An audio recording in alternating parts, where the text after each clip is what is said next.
Une demi-heure de musique classique par jour, c'est obligatoire, figurez-vous, pour tous les enfants de Floride aux États-Unis. Surnommé Beethoven Baby's Bill, la loi 660 n'a pas pour seul objectif d'aider les petits à s'endormir à l'heure de la sieste, elle vise également à stimuler d'une façon harmonieuse leur développement cérébral. En France, l'action bénéfique de la musique est aussi reconnue. Dans les hôpitaux parisiens Armand Trousseau et Necker, les salles de pré-anesthésie infantile deviennent de véritables salles de concert. Alors pour parler de la musique, des bienfaits de la musique sur notre bien-être, eh bien j'ai le plaisir d'accueillir Joël Lévy, notre psychologue. Vous exercez ici à Tel Aviv. Joël, est-ce qu'on peut parler de vibrations qui soignent ?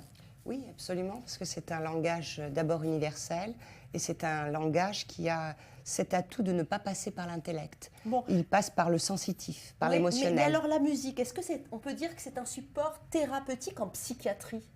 Oui, parce que ça peut apaiser certaines pulsions. D'ailleurs, certains services psychiatriques l'utilisent largement. On ne va pas parler de soins, mais de support aux soins.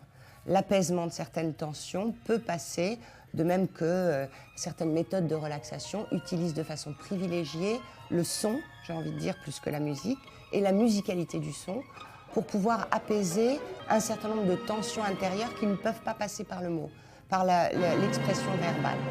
Et écouter de la musique de nos jours, c'est vrai qu'on a du mal un petit peu à sociabiliser dans les grandes métropoles dans lesquelles on vit. Est-ce que ça peut aider justement à rentrer dans un milieu social, d'avoir des relations sociales ? C'est un vecteur de lien. La musique a toujours été ce qui unit les personnes. C'est aussi le lien dans les cultures.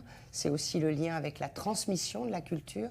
Donc de fait, la musique a ce pouvoir que certains dialogues, que certains mots ne peuvent pas avoir. Ça touche directement l'émotionnel, l'intuitif, le spontané.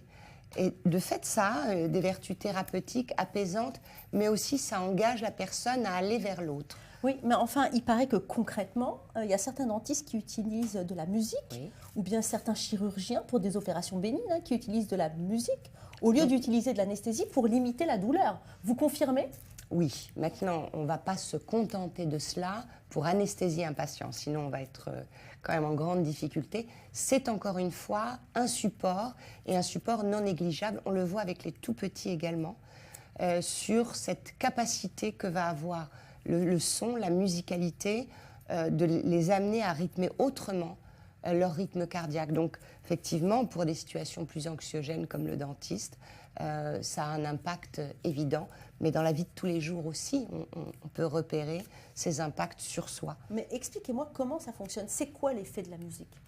Ça permet de se concentrer, de dévier de certaines obsessions, de certaines tensions intérieures. Et puis, on n'est plus dans le raisonnement. Donc, on va suivre, y compris avec son propre rythme intérieur, quelque chose qui va laisser place à l'imaginaire. En cela, c'est apaisant. Et alors, on va choisir certaines musiques pour traiter certaines pathologies ? Oui, parce qu'il y a des musiques qui sont plus vibrantes et plus excitantes que d'autres. Et puis, il y a surtout aussi des musiques qui sont chargées d'histoire, qui font partie de l'inconscient collectif. Je pense à certains grands airs classiques et qui, du coup, nous permettent de nous appuyer sur des fantasmes collectifs.